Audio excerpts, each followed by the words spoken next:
ఈరోజు రాష్ట్రమంతటా కూడా ఇప్పుడే కాదు ఎప్పుడైనా సరే బడుగు బలహీన వర్గాలని దృష్టిలో పెట్టుకోవాలి, బడుగు బలహీన వర్గాలకి అవకాశాలు కల్పించాలి అనే కోణాన్ని మర్చిపోకుండా ఇవాళ రేవంత్ రెడ్డి గారు తెలంగాణ రాష్ట్రంలో ఒక చారిత్రాత్మకమైనటువంటి నిర్ణయం తీసుకొని గౌరవ రాహుల్ గాంధీ గారు ఇచ్చినటువంటి సూచనలతో గౌరవ రాహుల్ గాంధీ గారు నాడు జోడో యాత్రలో ఇచ్చినటువంటి మాటకు కట్టుబడి తెలంగాణ రాష్ట్రంలో బీసీ కులగణన చేయడం జరిగింది.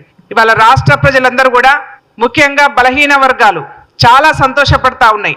ఇన్ని సంవత్సరాల తర్వాత ఏ ప్రభుత్వము చేయలేనటువంటి ఒక గొప్ప నిర్ణయాన్ని గౌరవ ముఖ్యమంత్రి రేవంత్ రెడ్డి గారు బలహీన వర్గాల పట్ల వారికి ఉన్నటువంటి బాధ్యతను విస్మరించకుండా వాళ్ళని గౌరవించే విధంగా ప్రజలకు సేవ చేసేదాలనే కాకుండా ప్రభుత్వ ఫలాలలో కూడా అగ్రభాగాన నిలపడం కోసం ఇవాళ బీసీ కులగణన చేయడం జరుగుతూ ఉన్నది.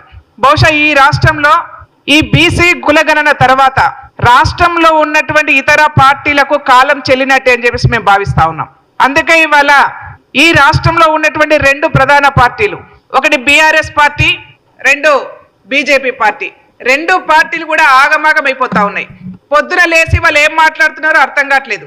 మనం చూసినాం కవితమ్మ గారు లిక్కర్ బిజినెస్ లో అరెస్ట్ అయి బయటకు వచ్చిన తర్వాత బహుశా ఆమె బీసీ నినాదంతోనే బయటకు వచ్చి బీసీలకు నేను ఏదో చేస్తా అని చెప్పేసి మాట్లాడినారు. ఈ 2-3 జిల్లాలలో అనుకుంటాను బీసీ మీటింగ్లు కూడా పెట్టినారు. బహుశా పార్టీలో బీఆర్ఎస్ పార్టీలో బీసీ నినాదాన్ని ఎత్తుకునే బీసీ నాయకుడు లేకపోయి కావచ్చు, బీసీల గురించి మాట్లాడితే వాళ్లకు ఆ పార్టీలో కాలం చెల్లదని చెప్పేసి ఆమె నిర్ణయం తీసుకుంది కావచ్చు. మాట్లాడడానికి జంకి కూడా ఉండొచ్చు ఎవరైనా బీసీలు ఉన్నా కానీ. ఎందుకంటే దుర్మార్గం ఏంటంటే చాలా బాధ అనిపిస్తుంది. ఏంటంటే ఏదొచ్చినా వాళ్ళు ఆ కుటుంబ సభ్యులే మాట్లాడాలి.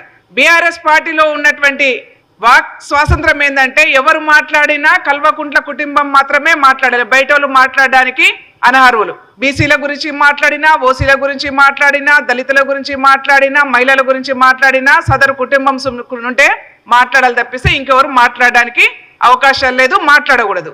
ఇది వాళ్ళ రాజ్యాంగం.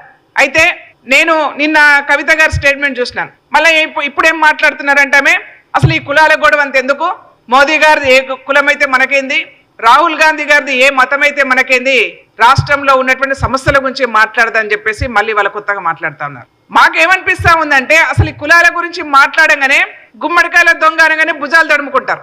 బీఆర్ఎస్ పార్టీ వాళ్ళకి వెన్నులో వనుకొస్తా ఉన్నది. కులాల గురించి మాట్లాడితే కులాలకు వాళ్ళు చేసినటువంటి అవమానం కావచ్చు, కులాలకు వాళ్ళు చేసినటువంటి ఏదైతే మోసం కావచ్చు, ఇవన్నీ కూడా ఎక్కడ బయటకు వస్తాయని చెప్పేసి భయం ఉన్నట్టుగా మాకు అనిపిస్తా ఉన్నది. మనందరూ కూడా తెలుసు తెలంగాణ రాష్ట్రం